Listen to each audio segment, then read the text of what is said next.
À long terme, donc, nous aurons plus de production intermédiaire et finale, plus de capital installé, plus de revenus réels, et pas que de créances, des titres, et plus de consommation. Si l'offre monétaire ne change pas pendant ce temps-là, il y aura déflation, mais, comme l'a dit le professeur Luzman, à terme, on va avoir un pouvoir d'achat plus élevé. De toute façon, les entreprises ne sont pas bêtes, elles ne vont pas acheter et faire des investissements à des prix trop élevés aujourd'hui pour perdre de l'argent après avec une déflation. Si, justement, l'offre monétaire ne change pas, ou ne change pas beaucoup, ils peuvent quand même prévoir mieux ce genre de choses et se préparer. De toute façon, s'il n'y a pas d'injection de fiduciaires dans le système, il y a moins de risques d'insolvabilité financière dans le système aussi. Ce qui implique quoi? Moins de besoins pour des marchés financiers, surtout des marchés financiers dérivés, par exemple, pour se couvrir contre les risques d'insolvabilité. C'est, par exemple, tous les marchés dérivés aujourd'hui, il apparaît à cause de ça.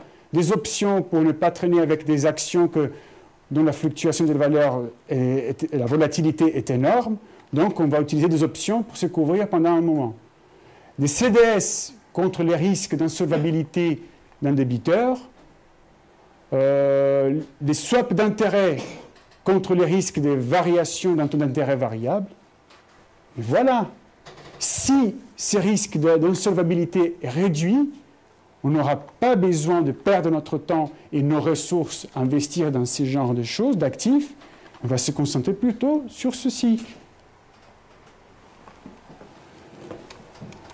J'ai calculé pour la France ce que serait basé sur Huysmans, ce que serait le produit global de la France. Parce que les PIB, vous voyez, c'est ça une remarque faite par Huysmans, par Rothbard aussi, c'est que le PIB qu'on calcule aujourd'hui, il tient en compte seulement la valeur ajoutée, c'est-à-dire les biens finaux dans l'économie.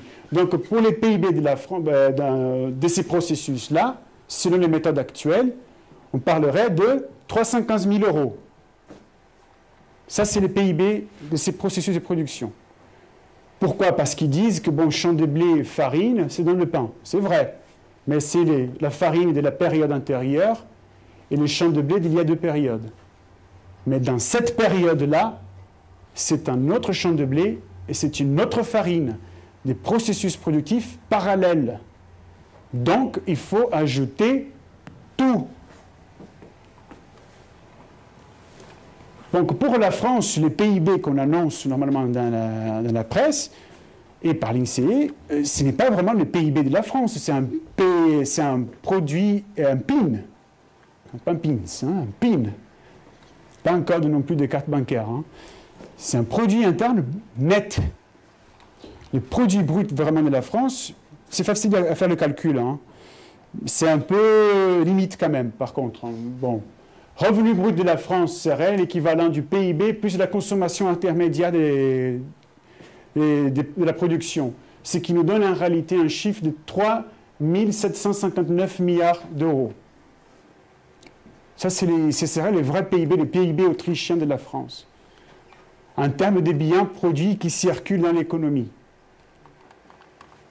Je ne compte pas le patrimoine, évidemment. Le patrimoine n'est pas produit, il est déjà installé, en fait. Le revenu net de la France, ça, c'est le PIB.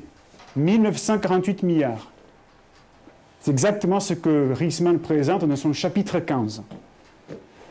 Et l'épargne brute de la France, mais serait la différence, tout simplement. 1811 milliards. Bon, tenant compte que l'épargne, on le fait tout le temps, par exemple, si j'ai un capital accumulé et je décide de ne pas le consommer, c'est une épargne. Donc en réalité, l'épargne brute de la France ne serait pas vraiment 1811 milliards d'euros. Ce serait beaucoup plus élevé si on compte en fait le patrimoine des Français. J'ai trouvé un chiffre à l'INSEE, ils avaient justement fait le calcul. Le patrimoine des Français, des ménages, est de 9 000 milliards d'euros. Actifs immobiliers et mobiliers. Et, attention, ce patrimoine correspond en réalité à 77% du patrimoine total de la France. Donc il faut compter aussi les entreprises étrangères, par exemple, là-dessus. Ou alors des citoyens étrangers qui ont des patrimoines ici en France. Donc c'est que donne un chiffre beaucoup plus élevé. Et tout ça, c'est épargné parce qu'on n'utilise pas pour les consommer. Ce sont les usines, ce sont, pourquoi pas les musées, même peut-être si ils sont gérés à perte, mais bon, les routes, les maisons des gens, les boulangeries, etc., etc. L'épargne nette de la France, alors, selon Keynes, c'est ce qu'il considère épargne totale. Mais bon, pour les Autrichiens, ce serait une épargne nette uniquement. C'est la formation brute du capital fixe, 424 milliards d'euros. On est d'accord, les Autrichiens, nous sommes d'accord que ça, c'est de l'épargne, mais une épargne nette. C'est une épargne qu'on ajoute à celle qui existe déjà. L'épargne totale de l'économie est énorme. Et c'est cette épargne-là qui maintient tous les processus productifs en place.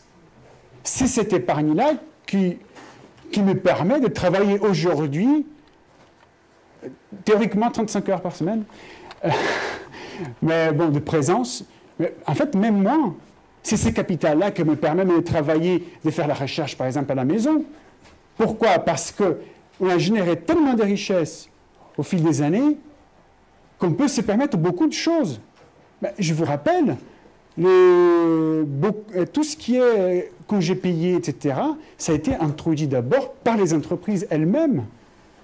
Et c'est seulement après qu'on applique par la loi. Pourquoi? Parce qu'on voit que les entreprises peuvent effectivement le payer, alors on les oblige.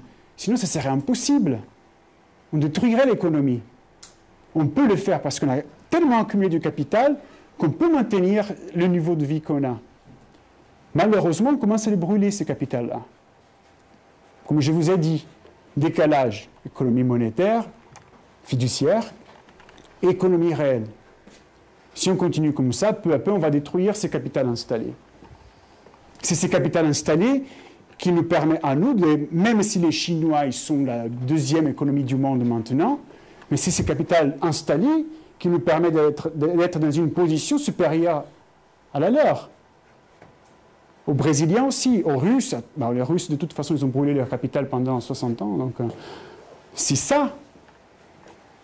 L'épargne n'est pas seulement un pilier de la croissance, c'est les piliers de l'économie. Et je vais vous expliquer maintenant, pour finir, pourquoi c'est les piliers de la civilisation. J'ai un exemple très cher à moi, ce sont les hommes des cavernes. D'accord? Nous sommes des êtres humains, des premiers hominidés sapiens, d'accord? Et nous n'avons rien. Ni vêtements, ni armes, rien. Nous n'avons que des ongles. D'accord? Nous n'avons pas de mariage, nous n'avons pas de loi. La loi, c'est très simple, tu fais ce que je veux, sinon je te tue. C'est ça la loi, l'homme des cavernes. Il n'y a rien. Nous sommes des animaux améliorés, disons. Mais c'est le cas de toute façon. Mais bon. On commence à produire, on va chasser notre premier mammouth. On tue ces mammouths-là, et normalement, je vais jeter ses os. Et alors, ça peut aussi, parce qu'on ne peut pas la manger. Mais un jour, je commence, au lieu de dormir, de rester sans rien faire, de consommer mon temps, j'ai dit non, je peux utiliser la peau du mammouth pour me couvrir en hiver. Mais pour cela, il faut que je perde du temps. Il faut que j'investisse du temps. Les os, je peux les transformer en armes. Ah oui, mais il faut que je perde du temps, je les transforme en armes. J'investis mon temps. J'ai des armes, je peux me couvrir en hiver. Plus des gens dans ma tribu peuvent survivre l'hiver. On commence à avoir une croissance populationnelle. Après, qu'est-ce qui se passe? Ça commence à être difficile quand même imaginez administrer un grand groupe de gens. Dire tout simplement, tu fais ce que je veux, sinon je te tue, ça ne suffit plus. En plus, on commence à voir l'histoire de jalousie, parce que l'homme des cavernes, Hugh, il veut aussi la femme des cavernes, Hag, et l'autre, Egg, il veut aussi. Alors là, il faut gérer quand même. Et qu'est-ce qu'on va faire? Les institutions commencent à apparaître. Elles apparaissent pourquoi? Parce que justement, puisqu'on va passer plus de temps grâce à cette productivité des armes, des vêtements, ensemble, il faut gérer. Et comment on va gérer ça? Avec des institutions. On forme ces institutions parce qu'on a du temps à passer ensemble. On forme ces institutions parce qu'on a du temps à penser à ces institutions-là. Sans épargne, on ne peut pas les avoir. C'est impossible. Pour gérer ça, on va créer les mariages. Ok, peut-être un mariage polygamique ou alors polyandrique, peu importe. Mais on crée cette institution-là parce qu'on a du temps et des ressources pour les créer. La monnaie apparaît grâce à plus de temps à passer en échangeant des biens qu'à d'aller chasser le mammouth. Toute la civilisation aujourd'hui apparaît grâce à ça. Par exemple, il y a un article, Bertrand de Jouvenel. Il parlait que la structure sociale gréco-romaine, c'était en partie, elle était due à cause du capital accumulé de l'époque. Il ne permettait pas que tout le monde jouisse du niveau de vie des patriciens. C'était une façon, oui, peut-être brutale de comment gérer la société, mais c'était la seule façon. Seulement un petit groupe de gens pourrait avoir un niveau de vie très élevé, tandis que l'autre groupe, oui, soit ils étaient des esclaves, ou alors, gladiateurs, ils étaient des esclaves aussi, mais bon, le meilleur niveau. La société romaine s'enrichit, mais elle commence à être décadente, en partie à cause des manipulations monétaires. Et qu'est-ce qui se passe? Il y a des gens qui choisissent de devenir comme des esclaves. On les appelle des serfs. La servitude entre en Europe. Bienvenue à l'âge médiéval. Pourquoi? Parce que les Romains, ils ont adopté des politiques qui ont brûlé du capital. Et les résultats, c'était celui-là. Vous voyez toute la civilisation aujourd'hui. Donc le capital, ce n'est pas que des usines, ce n'est pas que des voitures, ce n'est pas que la nourriture, c'est tout. C'est les institutions même que nous utilisons pour vivre ensemble. Ça, c'est le capital, ça, c'est l'épargne, c'est tout. Et qu'est-ce qui se passe quand on commence à brûler du capital? Le socialisme, par exemple. Ça, c'est les théories de Huerta de Soto. Ce n'est pas dans son livre sur les théories du crédit, rien. C'est dans un livre en espagnol qui s'appelle Socialismo, Cálculo Económico y Empresariado. Socialisme, calcul économique et entrepreneuriat. Il explique en fait que justement, les contextes institutionnels socialistes, puisqu'il n'est pas fondé justement sur des prix, etc., donc on élimine cette institution monétaire, d'accord? Au moins, ça... l'information qu'on peut obtenir avec cette monnaie, qu'est-ce qui va se passer? On va créer une société où en réalité il y a toujours des hauts revenus, etc. Mais c'est un terme réel tout simplement, et ce n'est pas fondé sur une productivité quelconque, c'est fondé sur une loyauté au système.